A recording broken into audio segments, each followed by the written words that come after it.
Mrs. Eleanor Reed's hands trembled slightly as she sorted through the dusty contents of the old cedar chest. A task-long postponed sunlight streamed through the attic window, illuminating motes dancing in the air like forgotten memories beneath a stack of faded quilts. Her fingers brushed against something unexpected, not fabric, but thick, aged paper carefully. She withdrew a sealed envelope. Yellowed with time, her breath caught the handwriting, bold and flowing even after all these years, was achingly familiar. Eleanor, it read, and the return address chilled her. Private James Callahan.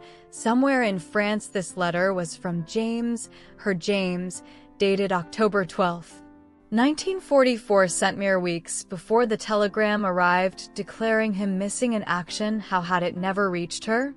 A lifetime of unanswered questions surged back with dizzying force. 70 years dissolved in an instant. Eleanor was 18 again, standing on the rain-slicked platform of Grand Central Station. James, impossibly handsome in his crisp uniform, held her hands tightly, his eyes holding a fierce mixture of love and dread. The whistle shrieked, a sound that pierced her soul. "I'll write every day, Ellie," he promised, his voice thick. "You wait for me." She had nodded, tears blurring his face as the train pulled him away towards the docks, towards the war-swallowing Europe. Whole true to his word, letters arrived like clockwork, lifelines across the ocean filled with his hopes, his fears, his unwavering love, sketches of French villages, and promises of a future filled with peace. Each one was a treasure, read and reread until the paper grew soft. James wrote this particular letter crouched in a dim,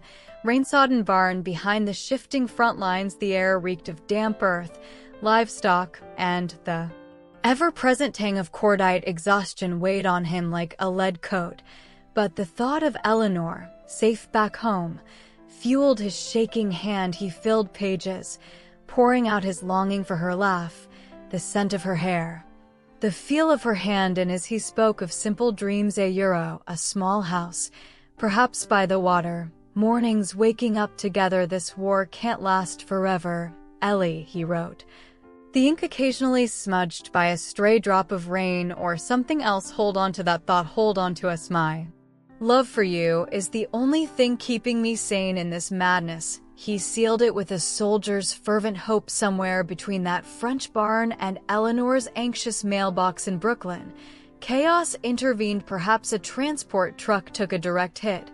Maybe a sorting office suffered a bomb blast. During the relentless fighting, the bundle containing James' precious letter, along with countless others, wasn't destroyed, merely violently displaced. It was buried under rubble, then cleared and mistakenly packed into a crate of salvaged office supplies shipped back stateside long after the war's end.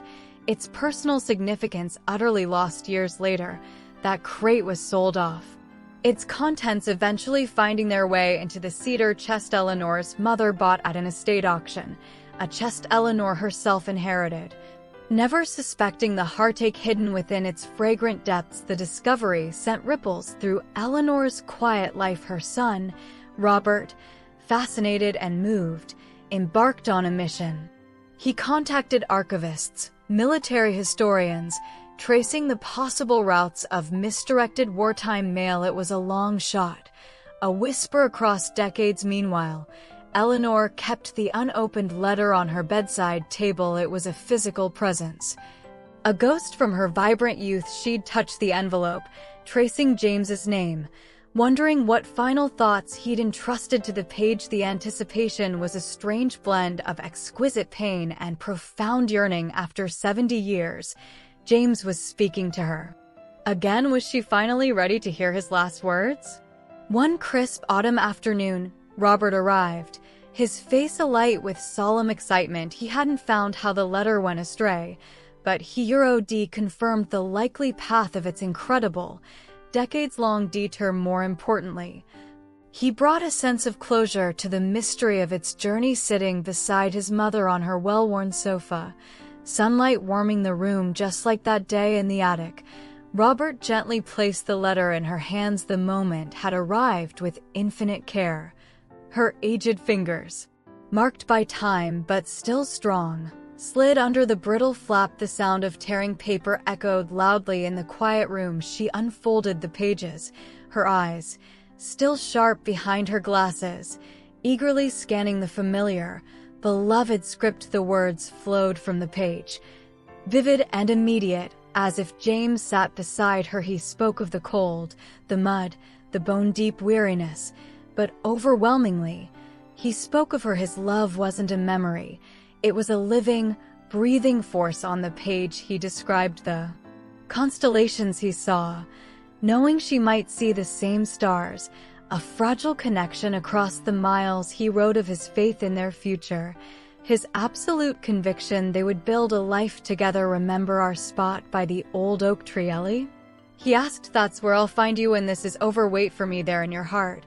Always. There was no premonition, only steadfast love and hope. Tears streamed freely down Eleanor's wrinkled cheeks, not solely of grief, but of overwhelming gratitude. After a lifetime, she heard his voice again, clear and loving. James had come home later.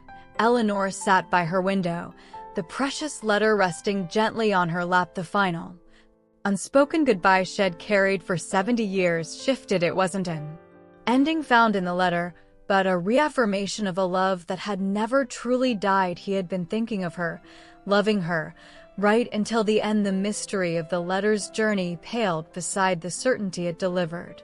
His love had endured as twilight painted the sky in soft hues of orange and purple.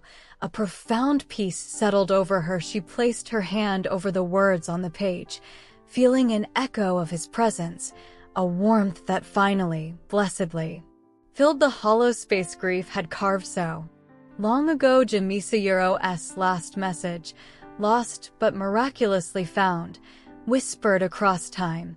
He had loved her completely and forever, and that, at last, was enough.